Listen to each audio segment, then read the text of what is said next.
ഓം ശ്രീനാരായണ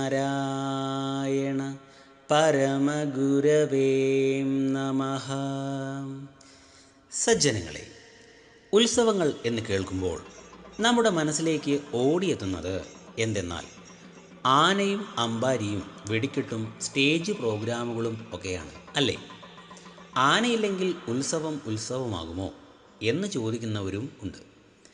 ആനപ്രേമികൾ കൂടുതലുള്ളത് നമ്മുടെ കേരളത്തിലാണ് എന്ന് തോന്നുന്നു. അതുകൊണ്ടാവാം തലയെടുപ്പുള്ള ഗജവീരന്മാരെ വെച്ച് ഉത്സവം നടത്താൻ മത്സരിക്കുന്നത്. ഈ അവസരത്തിൽ ഇതുകൂടി പറയാതെ വയ്യ. ആനക്കമ്പം ഏറുന്നത് പോലെ ആനയുടെ ആക്രമണങ്ങളും കൂടി വരികയാണ്. ആന വിരണ്ടോടുന്നതും പാപ്പാനെ കുത്തിക്കൊല്ലുന്നതും ആനയുടെ ആക്രമണത്തിൽ കൊല്ലപ്പെട്ട സാധാരണക്കാരുടെ കഥകളും ഇപ്പോൾ സാധാരണ സംഭവമായി മാറിക്കൊണ്ടിരിക്കുന്നു. കരിക്കും കരിമരുന്നിനുമായി വർദ്ധിച്ച ഒരു തുക തന്നെ ചിലവായി മാറുന്ന കാഴ്ചയാണ് കാണാൻ സാധിക്കുന്നത്. ഈ കാരണങ്ങൾ കൊണ്ട് തന്നെയാവാം ഉത്സവങ്ങൾക്ക് കരിയും കരിമരുന്നും വേണ്ട എന്ന് മഹാഗുരു അരുളി ചെയ്തത്. പൂത്തോട്ട ശ്രീനാരായണ വല്ലഭ ക്ഷേത്രത്തിലെ ഭാരവാഹികൾ ഗുരുഹിതത്തെ നിറവേറ്റിക്കൊണ്ട് മാതൃകയാവുന്ന കാഴ്ചയാണ് ഈ അവസരത്തിൽ നമുക്ക് കാണാൻ സാധിക്കുന്നത്.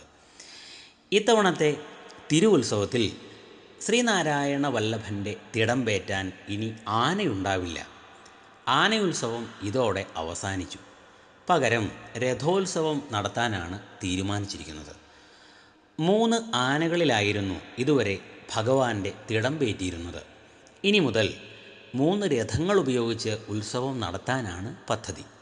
ആദ്യഘട്ടത്തിൽ രഥം വലിക്കാനറിയാവുന്ന ആൾക്കാരെ പാലക്കാട് നിന്നും വരുത്തി വലിപ്പിക്കാനാണ് തീരുമാനം.